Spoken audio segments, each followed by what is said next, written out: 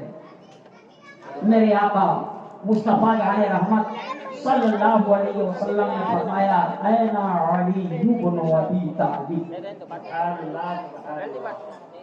علی کہاں ہیں؟ لوگوں نے کہا یا رسول اللہ وہ آشوب چشم میں مبتلا، ان کی آنکھیں دکھ رہی ہیں، درد ہو رہا ہے۔ آقا نے فرمایا علی کو بلاؤ۔ علی مرتضیٰ بلائے گئے، جب سامنے آئے تو آقا نے لعاب دہن لگایا، کسی آئی اسپیشلسٹ کو نہیں بلوایا، لعاب دہن لگایا، اور لعاب دہن لگانا تھا، آنکھ کی بیماری دور ہو گئی۔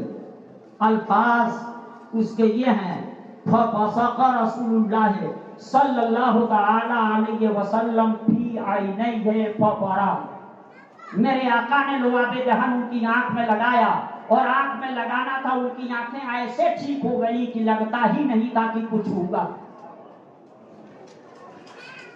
اور اس کے بعد جھنڈا ان کو پکڑا دیا، مولا علی کو جھنڈا دیا۔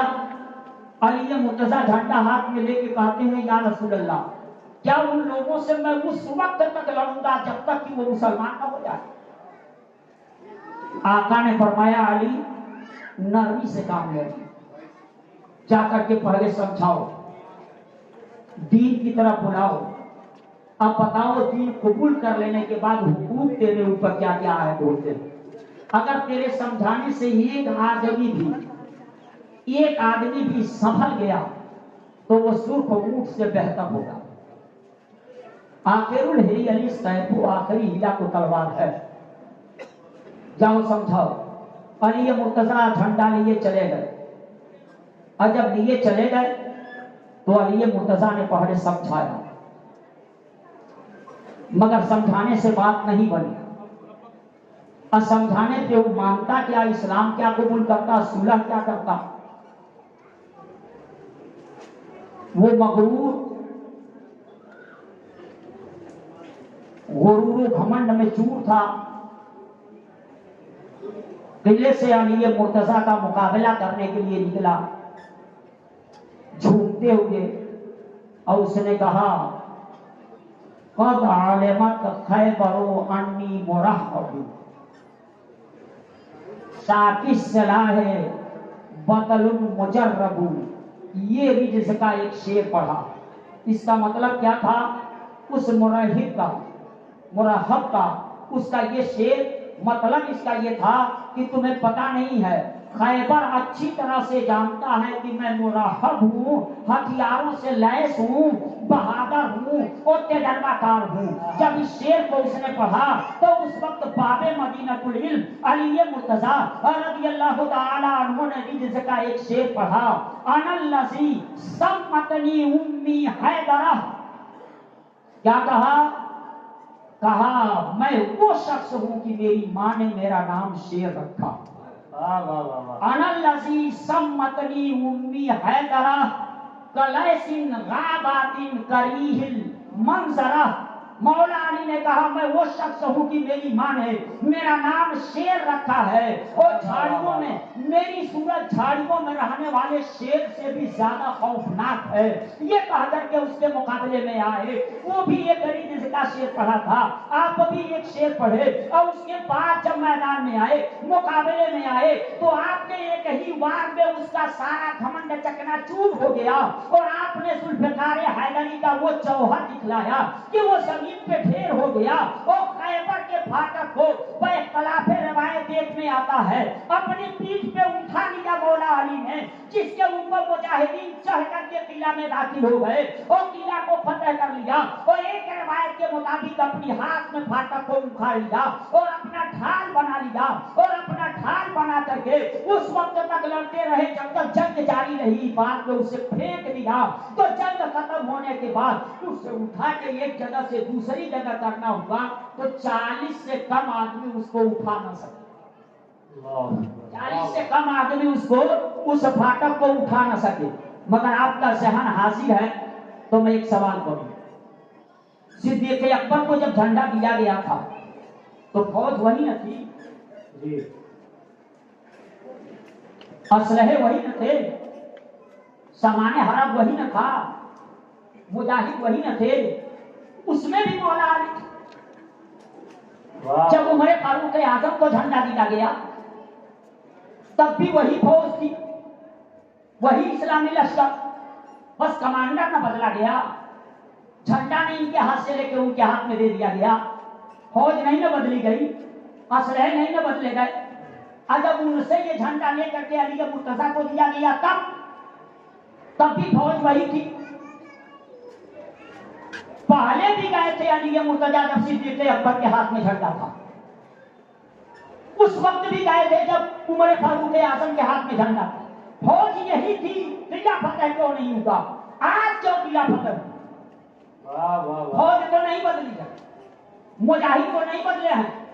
میں بڑا غور کیا تو کہا ایک چیز بڑھ رہی ہے. میں کہا وہ کون سی چیز بڑھ رہی ہے؟ تو روزانہ فوج وہی رہتی تھی مگر لعاب دہن رسول نہیں پہنچتا تھا. آج کا موقع ہے کہ لعاب دہن رسول پہنچا ہے. اگر غور کیا جائے تو صحیح معنوں میں فاتح خیبر تو لعاب دہن رسول ہے. ایک بہانہ تھا ان کی آنکھ میں لعاب دہن رسول کو ڈال. سبحان اللہ سبحان اللہ. بہت خوب. لعاب دہن رسول کو ڈالنا یہ بہانہ تھا. لعاب دہن رسول مسلمانوں صرف چابی کی روٹیاں بڑھانے کا کام نہیں کرتا. لعاب دہن رسول صرف ان کی آنکھ کی بیماری کو دور کرنے کا کام نہیں کرتا. لعاب دہن رسول اگر کرنے پہ آئے تو خیبر کو فتح کر لیا کرتا ہے, بڑے بڑے میدان کو سر کر لیا کرتا ہے.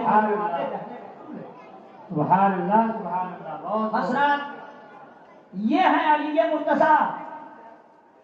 میرے آقا نے آپ کو فرمایا تھا انا مدینۃ العلم وعلی بابھا, میں علم کا شہر ہوں اور علی اس کے دروازہ. اس حدیث پاک پہ غور کیجیے. انا مدینۃ العلم وعلی بابھا. کیا کہا؟ باب. آپ لوگ باب لکھ کر کے دیکھیے گا. باب لکھ لیجیے اور لکھ کر کے دیکھیے تو 2 باب, ایک شروع میں ایک آخر میں, اب بیچ میں الف. ادھر بھی باب ادھر بھی باب, بیچ میں الف. تب ہوگا نا باب. میرے آقا نے فرمایا علی باب ہیں, میں مدینۃ العلم اور علی اس کے باب ہیں. ادھر بھی دے ادھر بھی دے. باب میں سے دروازہ ہوتا ہے. اب ادھر بھی دے ادھر بھی دے. ادھر سے پڑھو تب بھی بات پڑھو گے, ادھر سے پڑھو جب بھی بات پڑھو گے. الٹ کر کے پڑھو تب بھی باب ہی ہوگا, سیدھا پڑھو تب بھی باب ہی ہوگا. دروازہ چاہے باہر سے کھولو تب بھی دروازہ ہے, اندر سے کھولو تب بھی دروازہ ہے. یہ باب مدینۃ العلم ہے. مسلمانوں ذرا غور کرو. آقا نے فرمایا انا مدینۃ العلم وعلی بابھا, میں علم کا شہر ہوں اور علی اس شہر کے دروازہ ہے. جب پیغمبر اسلام صلی اللہ علیہ وسلم نے یہ فرما دیا سب کو پتا چل گیا علی مرتضیٰ باب مدینۃ العلم ہے. اور جو باب مدینۃ العلم ہو اس لیے میں کہوں گا دنیا والوں کو اگر علم چاہیے تو علی مرتضیٰ کی ضرورت پڑے گی, کیونکہ شہر نبی میں جو جائے گا وہ علی سے مل کے جائے گا. مصطفیٰ علم کے شہر ہیں اور علی اس کے دروازہ ہے. ایسا ہو ہی نہیں سکتا کہ وہ علم حاصل کر لے اور علی کا ہو. واہ واہ واہ واہ. اور اگر حاصل بھی کر لیا ہے تو وہ علم نہیں. بہت ہو بہت ہو. اسی لیے علی مرتضیٰ مولا علی مشکل کشا رضی اللہ تعالی عنہ نے ایک مرتبہ کہہ دیا تھا سنو سید الملائکہ جبریل امین آتے رسول پاک صلی اللہ علیہ وسلم کے پاس وحی الہی لے کر پیغام خداوندی لے کر. اب تو ہم